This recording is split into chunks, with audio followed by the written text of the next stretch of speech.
In the year 51 of the Common Era, by the shores of the Aegean Sea, a visitor arrived at the Greek city of Corinth.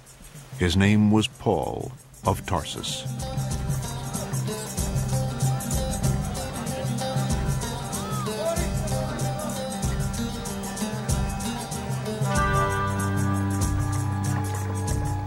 Let's imagine Paul going up the main street of Corinth, through the monumental Roman archway, into the Forum, the center of city life, the place where all the business and in most of the political activities are done in the public life of this Greco-Roman city.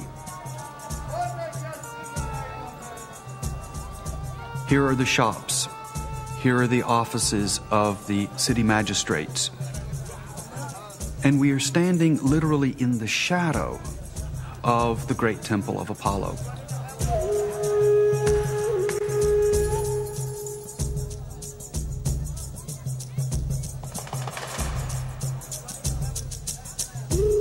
Apollo, the sun god, watched over the fortunes of Corinth.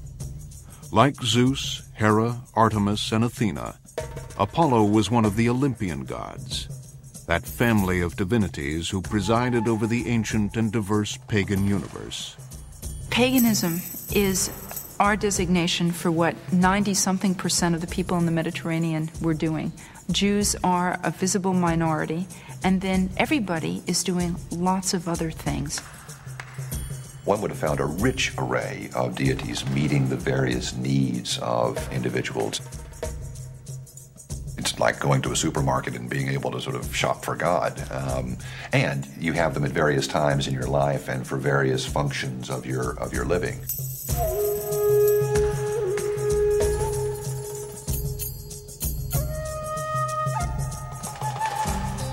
By the time Paul arrived in Corinth, pilgrims had been worshiping for centuries at local shrines, like the sacred spring of the Pyrene.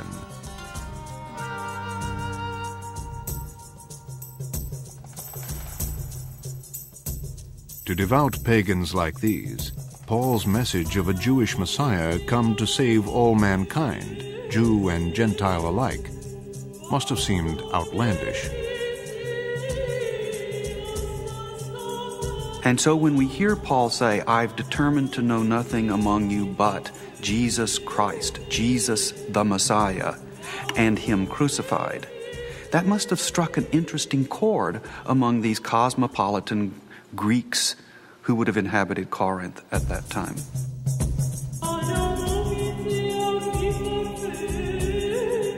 I am a Jew, born in Tarsus in Cilicia, educated strictly according to our ancestral law, being zealous about God. The Apostle Paul is, next to Jesus, clearly the most intriguing figure of the first century of Christianity. And far better known than Jesus, because he wrote all of those letters. For as long as you eat this bread and drink the cup, you proclaim the Lord's death until He comes. Wait for His Son from heaven, whom He raised from the dead. Whatever is honorable, whatever is just, whatever is pure, if there is anything worthy of praise, think about these things. We're beginning to get, for the first time in the New Testament, the language that will become the hallmark of all the later Christian tradition. You see, it's Paul who starts the writing of the New Testament by writing letters to these fledgling congregations in the cities of the Greek East.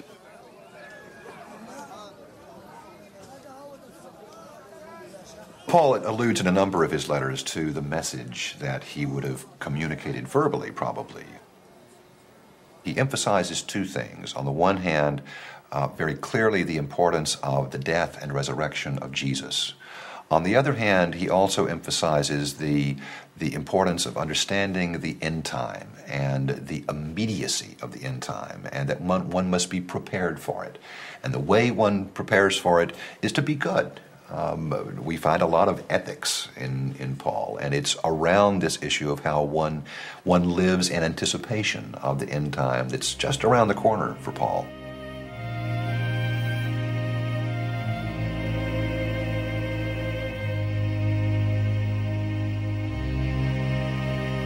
The death and resurrection of Jesus lie at the very heart of Paul's preaching. But it is a story that predates Paul and goes back to the first followers of Jesus in Jerusalem.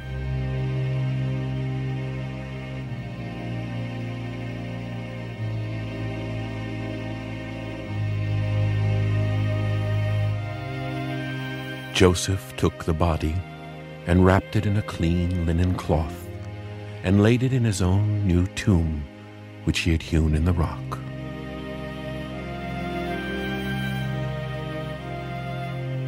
The movement that originated around Jesus must have suffered a traumatic setback with his death. Not so much that a Messiah couldn't die, but that nothing happened. The kingdom didn't arrive immediately as they might have expected.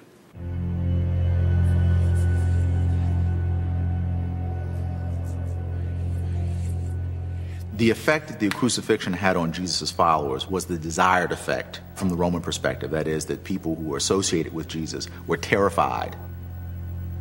I mean, before the Easter proclamation, there must have been some kind of Easter panic, you see, that folks were hiding out, as they should have, because now they were accomplices of an executed criminal.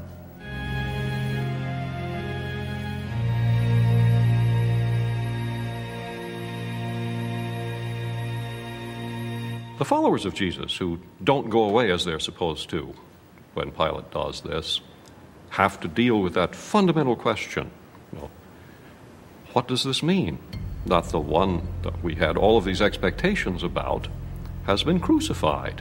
How do we deal with this, not merely the end of this life, but the shameful end of this life? The only place they can go eventually is into the Hebrew Scriptures, into their tradition, and find out, is it possible that the elect one, the Messiah, the righteous one, the holy one, any title they use of Jesus, is it possible that such a one could be oppressed, persecuted, and executed?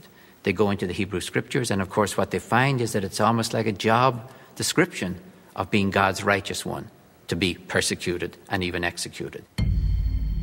And the amazing thing is they said, hey, Pilate's right. He was the king of the Jews. And moreover, God has vindicated this claim that he is the king of the Jews by raising him from the dead.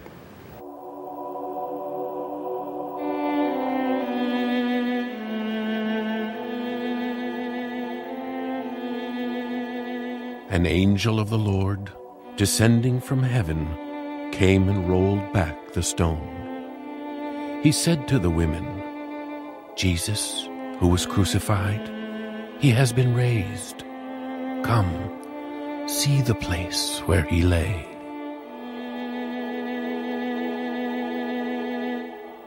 The stories about the resurrection in the Gospels make two very clear points. First of all, that Jesus really, really was dead.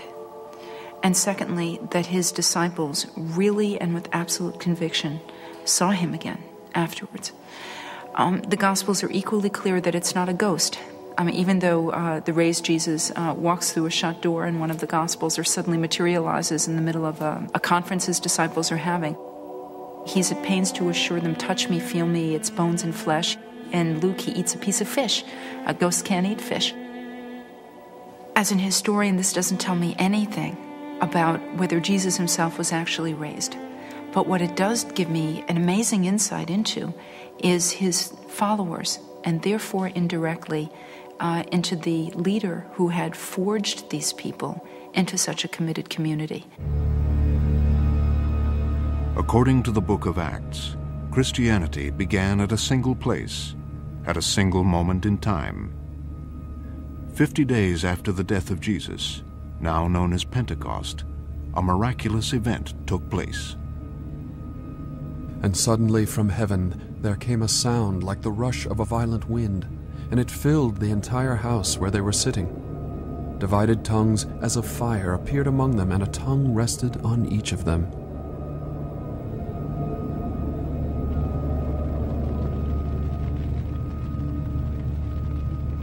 That's the picture that we get in Acts. The historical reality is probably much more complex. And the Christian movement probably began not from a single center, but from many different centers, where different groups of disciples of Jesus gathered and tried to make sense of what they had experienced with him and what had happened to him at the end of his public ministry. The Acts account of early Christianity presents a very cogent, coherent image of earliest Christianity, when in fact, the more we find out about early Christianity, the more wildly variegated a phenomenon it appears to be.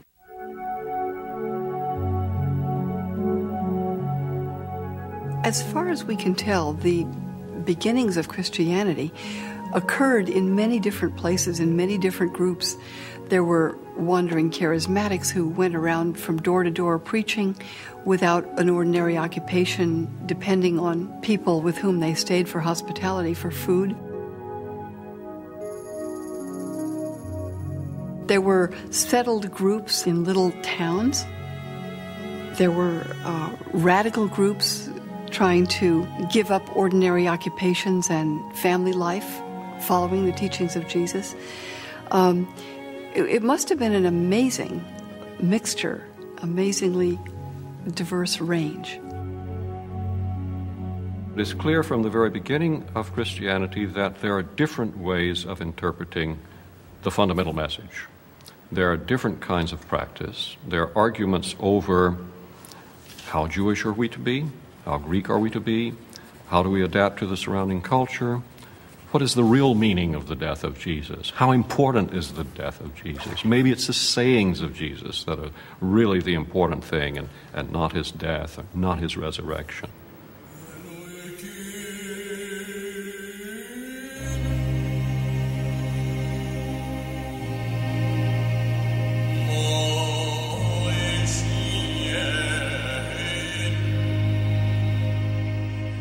I think we're right to call it the Jesus movement here, because if we think of it as Christianity, that is, from the perspective of the kind of movement and institutional religion that it would become a few hundred years later, we will miss the flavor of those earliest years, of the kind of crude and rough beginnings, the small enclaves, trying to keep the memory alive.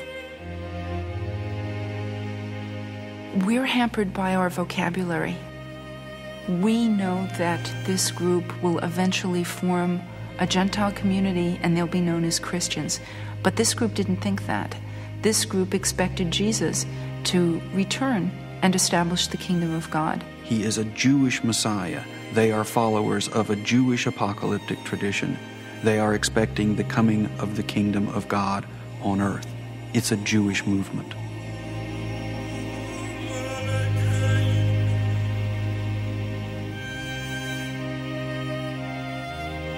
The Jewish sect, then, is a group which sees itself as Jews, recognizes that there are other Jews out there, but claims that those other Jews out there have it all wrong.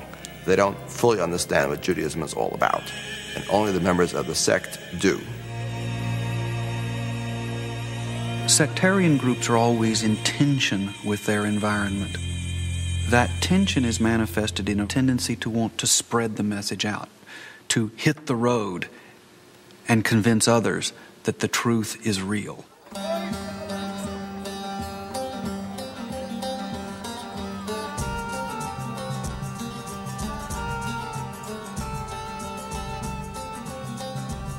Go nowhere among the Gentiles, and enter no town of the Samaritans, but go rather to the lost sheep of the house of Israel.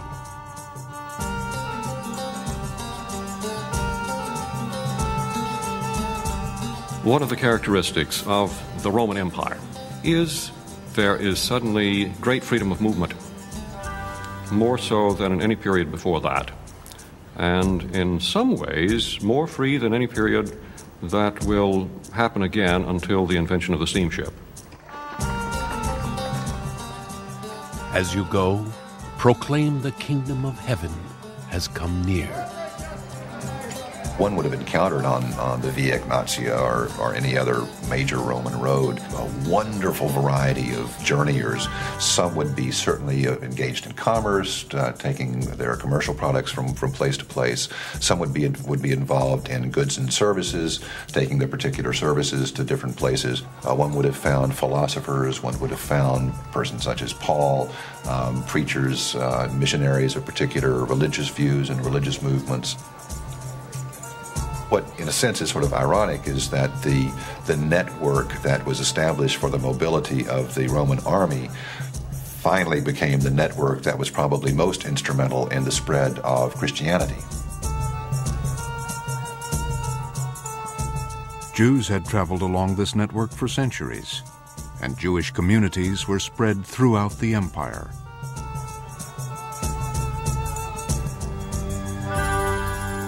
By the time of the first century, there were probably then, as now, more Jews living outside the land of Israel than within the land of Israel. There's a very energetic Jewish population in Babylon. There is a very wealthy, vigorous Jewish population living in the major cities around the Mediterranean. It's because of diaspora Judaism, which is extremely well established, that Christianity itself, as a new and constantly improvising form of Judaism, is able to spread as it does throughout the Roman world. Paul himself was a diaspora Jew. Convinced that God had chosen him to spread the word about Jesus, he traveled to Antioch, the capital of Roman Syria. Antioch has one of the largest Jewish communities outside of the Jewish homeland. It's been suggested that it may be something like 40,000 people in this Jewish community. So we must imagine a number of different Jewish congregations and subsections of the city in and through which Paul could have moved and still felt very much at home within the Jewish community. Wherever you have a sufficient number of Jews, you would have a Jewish community. Wherever you have a Jewish community, you would have a Jewish synagogue.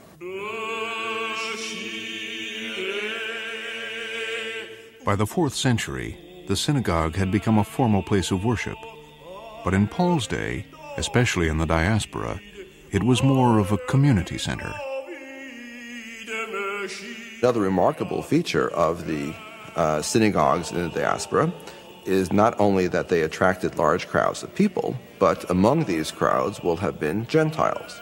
There is no barrier between Jews and Gentiles found the Jewish synagogues, and the Jews themselves apparently as open, friendly, and why not go to the Jewish synagogue, especially because there are no non-Jewish analogs. There's nothing equivalent to this communal experience anywhere in pagan or Greek and Roman religions. Gentiles attending synagogues would have been exposed to Judaism's variety of beliefs. In Antioch, this new Jewish sect, the Jesus movement, found a following in some synagogues. Paul felt that the time was right for these Jews to bring the Gentiles into their movement. Paul's message of the conversion of Gentiles seems to be predicated on the Isaiah language of what will happen when the kingdom comes, when the Messiah has arrived, and there will be a light to the nations, a light to the Gentiles.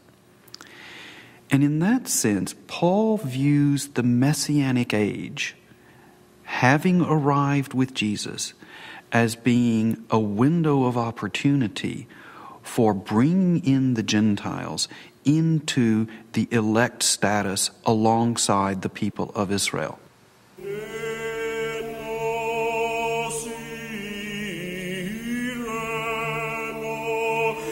Why do Gentiles join the movement?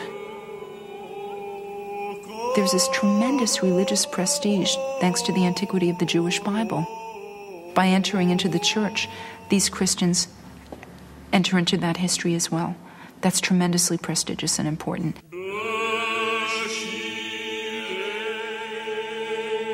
I think perhaps originally they were attracted to the claims of salvation, regeneration, eternal life. You're baptized, you're illuminated. Probably they were attracted to the rituals and to the communities.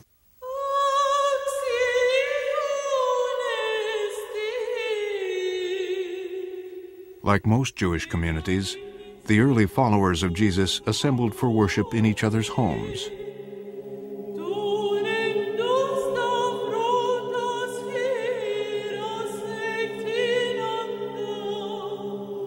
Among the things that make the Christians different are a couple of rituals which they develop early on, before the very earliest sources that we have about them. One of these is an initiation ceremony, which they call baptism, which is simply a Greek word that means dunking. The second major ritual which they develop is a meal, a common meal which they have together, which is designed as a memorial of the Last Supper which Jesus had with his disciples. Now, the situation seems to be that initially, when people were attracted to the Jesus movement, they first became Jews. Becoming a Jew was no easy matter. It meant conforming to strict Jewish laws. This is the law, to make a distinction between the unclean and the clean, and between the living creature that may be eaten and the living creature that may not be eaten. There are several issues involved here. One is the notion of the dietary laws, the eating restrictions that would have obtained for eating certain kinds of food if one was an observant Jew. Also, with whom one could eat. In Paul's view, it was now possible to allow Gentiles who didn't observe all the Jewish food laws to participate in the communal meals of the movement. But because it's at a meal, it also runs headlong into some Jewish sensitivities about what kind of food you can eat and with whom you can eat. Dietary laws were not the only regulations that marked Jewish identity. Every male among you shall be circumcised, and it shall be a sign of the covenant between me and you. Of course, the major issues in converting to Judaism for a Gentile, for a non-Jew, is that one must, if a male, become circumcised. And of course, this was an obvious distinction if one is working out in a Greek gymnasium where everyone was nude to begin with.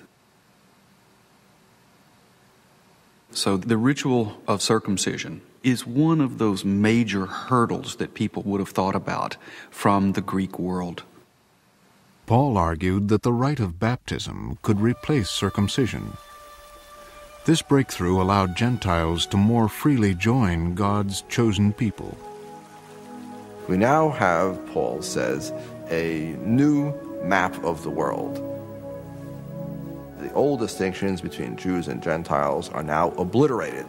They have now been supplanted by a new and truer and more wonderful and more beautiful map in which we have a new Israel that will embrace both the Jews and Gentiles, all those who now accept the new covenant and the new faith. There is no longer Jew or Greek. There is no longer slave or free. There is no longer male and female, for all of you are one in Christ Jesus. And that would spark one of the most important controversies of the first generation. Do you have to become a Jew in order to be a follower of Jesus as the Messiah? I went up to Jerusalem with Barnabas, and I laid before the acknowledged leaders the gospel that I proclaim among the Gentiles. Paul says explicitly that he went down to Jerusalem to meet with the leaders of the church there. He calls them the pillars. We have some names of people who must have been big shots in the movement. Peter, James. Now, this James is not the James who's in the list of the apostles. This James is the brother of the Lord. It's somewhat surprising that we should hear of Jesus' own family members among this earliest group in Jerusalem, precisely because in the Gospels, the family is usually portrayed as being antagonistic toward his public ministry. At one point in Mark's Gospel, they think he's gone crazy, and they try to take him away before he can do himself some harm. And they go down to ask the question of how do we deal with these Gentile converts? And they manage to get some sort of rough agreement with the Jerusalem leadership. They agree that it's okay for Paul to convert these Gentiles and yet not to force them to be circumcised. As part of the compromise, Paul agreed to collect money from his Gentile congregations to support the church in Jerusalem. So when Paul goes back to Antioch, he seems to think that he's won a major victory in the understanding of what the Christian message will be. Shortly after his return to Antioch, however, Peter arrives from Jerusalem. One of the most vivid episodes he sketches is in the Epistle to the Galatians, when he's talking about a face-off he and Peter have in Antioch. A classic showdown in the history of earliest Christianity. And Paul tells the story this way. He says that in Antioch, he encountered Peter, who was having a meal with non-Israelite Jesus people. Peter thought this was all right until the contingent for Jerusalem came. And they tap Peter on the shoulder, and Peter stops attending these banquets. And then we get a great passage of Esprit de l'escalier. It's probably what Paul wishes he had thought to say to Peter at the time, but in the letter it's presented as what he says to Peter. And he's yelling at Peter for not being true to the gospel, and not being true to Christ, and not being true to this vision of things. And what he's really yelling at Peter about is food. And the way Paul tells it is, he says, well, you know, I confronted Peter publicly. I told him he was a hypocrite. I told him off to his face. I told him off in front of everybody. End of story.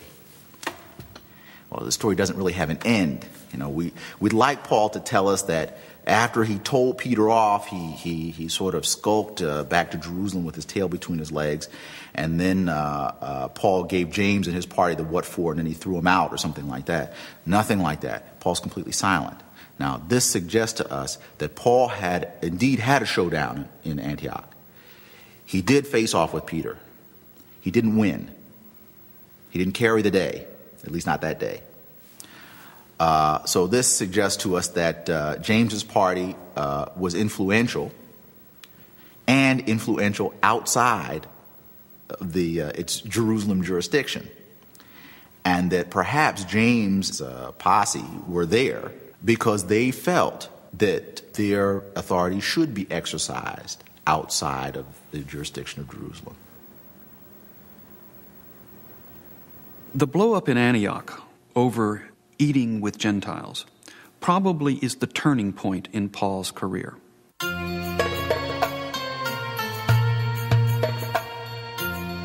Paul left and went to Western Turkey, or Asia Minor, and Greece. For the next 10 years, from 50 to roughly 60, Paul will concentrate all of his efforts in this region of the Aegean Basin.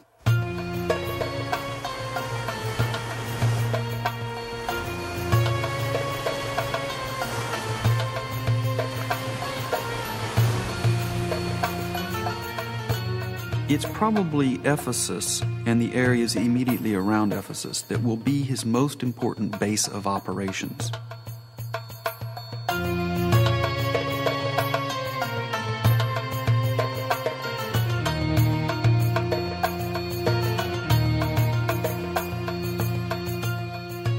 Ephesus was a cosmopolitan environment. The inscriptions and the statues and the artwork and the buildings all tell us that this is really a crossroads of culture and religious life throughout the Mediterranean world.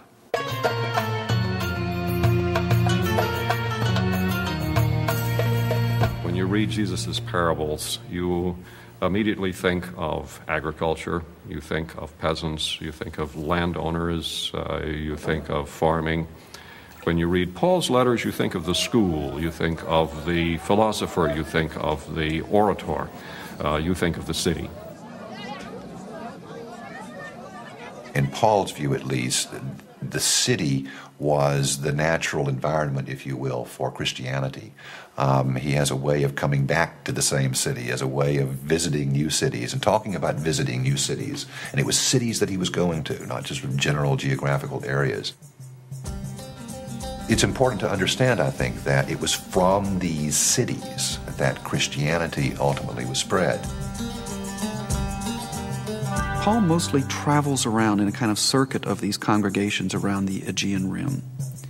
Or he sends out his helpers and his co-workers, people like Timothy and Titus, to take information or check out what's happening over in Philippi or someplace like that.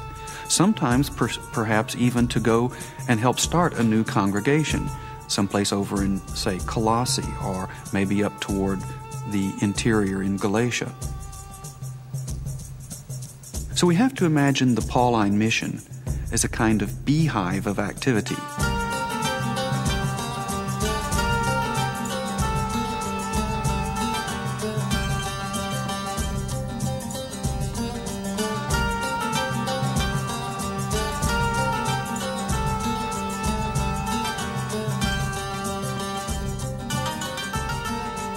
Greet Andronicus and Junia, my relatives who were in prison with me. Greet my beloved Epaenetus, who was the first convert in Asia for Christ. Greet Apelles. Greet Ampliatus, my beloved in the Lord. Greet Urbanus, our co-worker in Christ, and my beloved Stachys. The traditional view of the composition of the early Christian communities is that they are from the proletariat. Early Marxist interpreters of Christianity make a great to-do with this. It's a movement of the proletariat. It's essentially from the lowest classes. But if you actually look at the book of Acts and you look at Paul and you begin to collect the people who are named or identified in some way, here you have Erastus, the city treasurer of Corinth.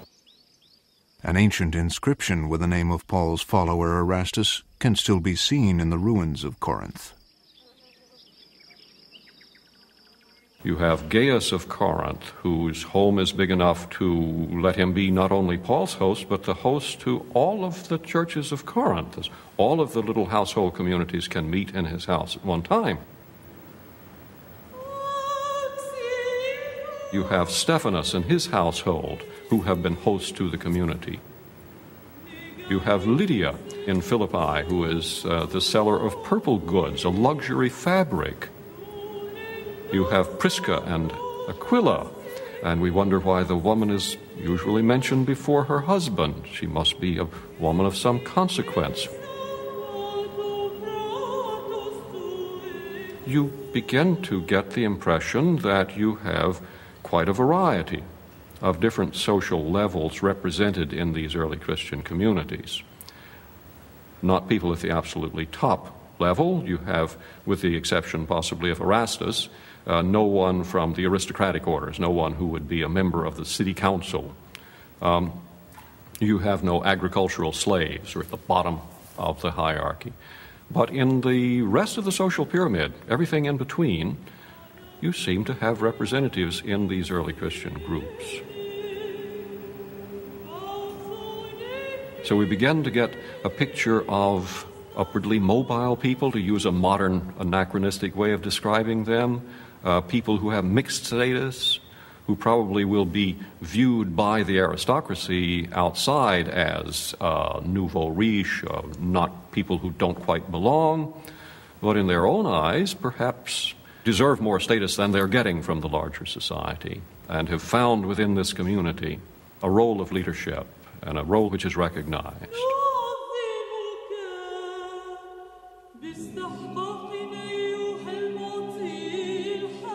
The worship of an early Christian house church probably centered around the dinner table. The term communion actually comes from this experience of the dining fellowship. We also know that all other aspects of worship that we think of as going with early Christian practice probably happened around the dinner table as well. Paul refers to one person having a song and another person bringing a prayer. Everyone is contributing to the banquet, whether it's in the form of food or in the form of their piety and worship. Throughout the New Testament, particularly Paul's letters in the book of Acts, we find out that women owned the houses in which the early Christians met. This, I think, is significant because I don't think the women who owned the houses were simply providing coffee and cookies, in effect, for the Christian community. I think that this probably gave them some avenue to power and actual roles in the church. Paul speaks of women as his fellow evangelists and teachers and patrons and friends, as he does of men. But I don't see a picture of a golden age of egalitarianism back there. I see a new, unformed, diverse, and threatened movement which allowed a lot more fluidity for women in certain roles for a while, and some places, and not in others.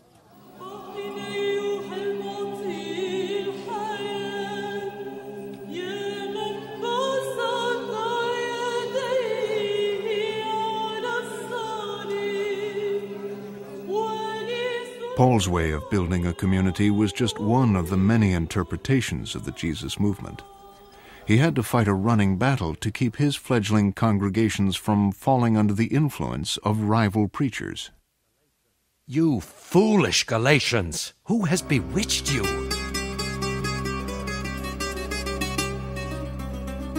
His relationship with these folks is not entirely unproblematic. For one thing, he's got to manage a long-distance relationship, and we all know how difficult that is. See? And he has to do this by letter.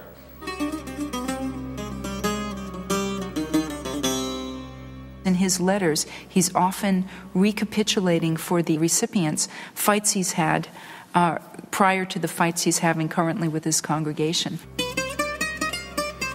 The early Christians did have turf wars over who had it right. And you see this from the very beginning. The Apostle Paul, his opponents in Galatia, who say, wait a minute, if you're really going to be a real Christian, first you have to be a real Jew, and that means you have to be circumcised, and you have to keep certain regulations out of the Torah. So Paul has not got it right. Paul has to say, no, you don't understand how radically new this thing is which God is doing here. Paul preached the imminent arrival of God's kingdom on earth and salvation for those converted to Jesus.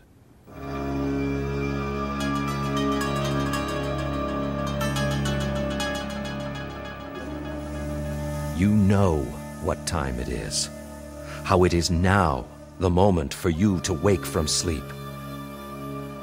Salvation is nearer to us now than when we became believers. It's clear that one of the concerns that keeps showing up throughout this period of Paul's ministry is, when is this kingdom going to arrive? What's going to happen? How soon?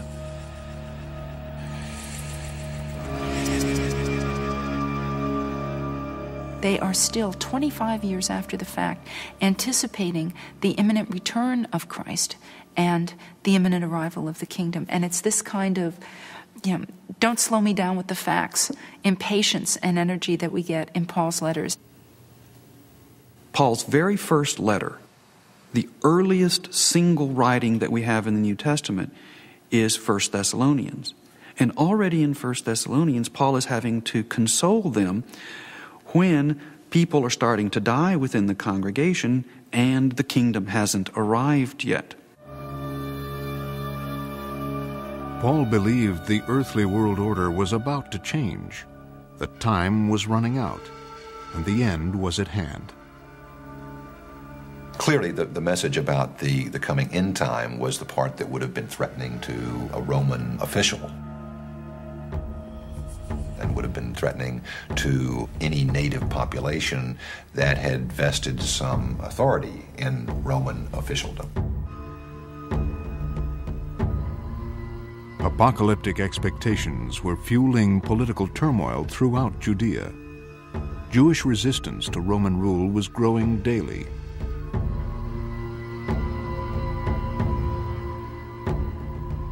The situation in Jerusalem was becoming increasingly tense through the mid-60s also. Josephus tells us that there was growing tension over the last few governors of the countryside. He tells us that they were pretty abusive and corrupt administrators, robbing the people, as it were, in order to line their own pockets. Josephus also tells us that there's another source of growing tension in the country at this time, because there's an increasing number of bandit and rebel types coming out of the woodwork in the country. And so between growing banditry, the rise of the zealot movement, a politically active insurgency movement, and then the corruption of the administration, the situation in Jerusalem is becoming very, very tense indeed. In the year 60 of the Common Era, after a decade building communities in the Greek East, Paul decided that his work there was done. Now, with no further place for me in these regions, I am going to Jerusalem in a ministry to the saints. Paul wants to fulfill the promise that he had made to Peter and James back in the Jerusalem conference. For these 10 years that he's been in the Aegean, he's had his congregations collecting monies together to take back to Jerusalem. Now we find him gathering all that up, each congregation sending an emissary with their part of the contribution, and they're all going as an entourage to lay it at the feet of James in Jerusalem. I know that when I come to you, I will come in the fullness of the blessing of Christ.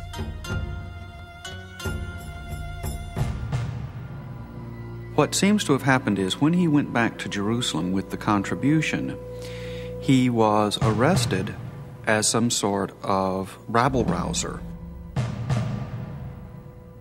According to the book of Acts, Paul was taken to Rome to stand trial before the emperor.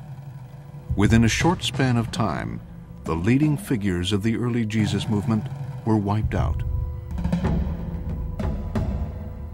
The tradition holds that Peter and Paul both died in about the year 64. About the same time, Josephus tells us that James, the brother of Jesus, at Jerusalem has also been killed, all in about the same 2 or 3 year period.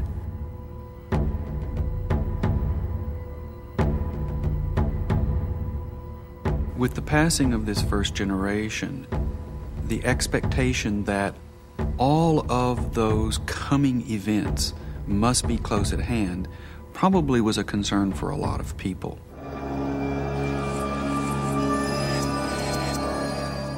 In the year 66 of the Common Era, Jewish resistance broke out into open conflict against Rome. The rebels seized Jerusalem. The first Jewish revolt had begun. Truly the battle is thine. Their bodies are crushed by the might of thy hand, and there is no man to bury them. It seemed that the fiery predictions of the Essenes were about to come true. Most people in the first revolt really thought it was the apocalyptic event. It was the coming of a new kingdom on earth.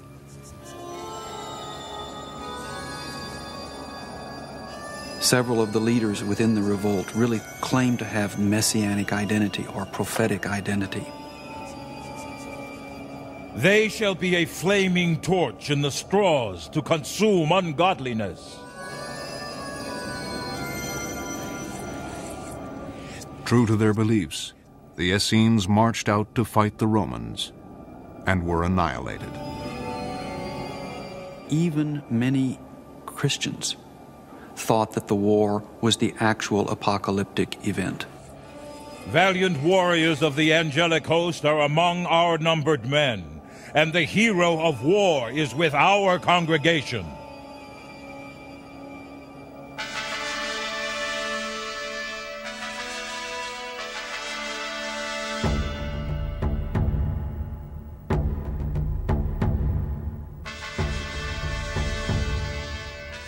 A prisoner of war who defected to the Roman side, the Jewish historian Josephus personally witnessed the sack of Jerusalem. Josephus describes walking around the walls of Jerusalem and pleading with people on the inside to give up rather than go through the suffering and agony that would come from a long, protracted siege. For 2 years, then, Jerusalem was under siege. Starvation, disease, murder were the order of the day. The loss of life must have been catastrophic to the Jewish population as a whole. By the month of August in the year 70, the fate of Jerusalem was a foregone conclusion. The Roman armies were massed. They were ready to break through. Everyone knew it. It was just a matter of when. But they were going to fight to the death, and many of them did die. So on that fateful morning when they broke through, Josephus describes the events of them breaking through the walls, the Roman soldiers running through the streets, going into every house. Pouring into the alleys, sword in hand, they massacred indiscriminately all whom they met, and burned the houses of all who had taken refuge within, running everyone through who fell in their way. They clogged the alleys with corpses and drowned the whole city in blood. The dead bodies of natives and aliens, of priests and laity, were mingled in a mass, and the blood of all manner of corpses formed pools in the courts of God. It's a pretty awful slaughter.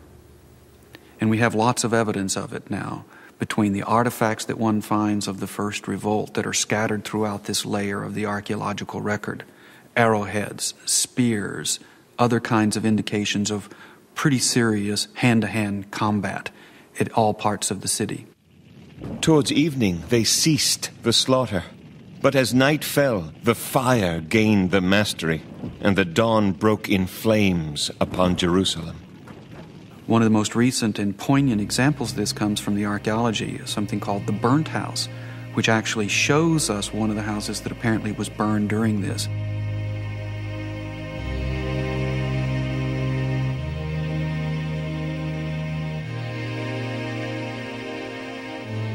All of the furniture and the implements are here in place, with the layer of ash and residue of the burning still quite clear.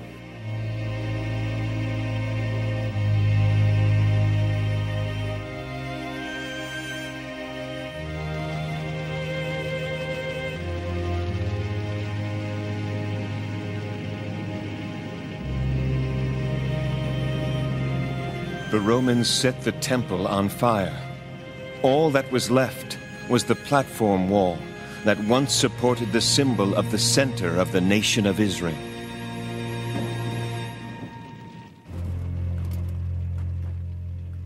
Roman troops sacked the temple and carried off the sacred symbols of Judaism. Jerusalem, the sacred city, the temple, the center of piety and identity, is gone.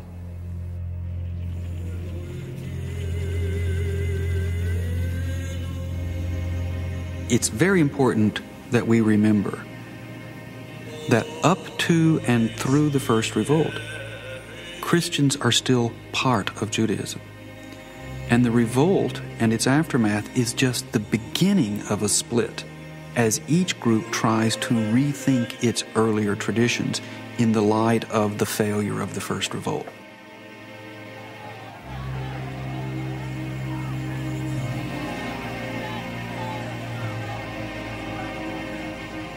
We have to imagine the refugees fleeing from the burning ruins of Jerusalem.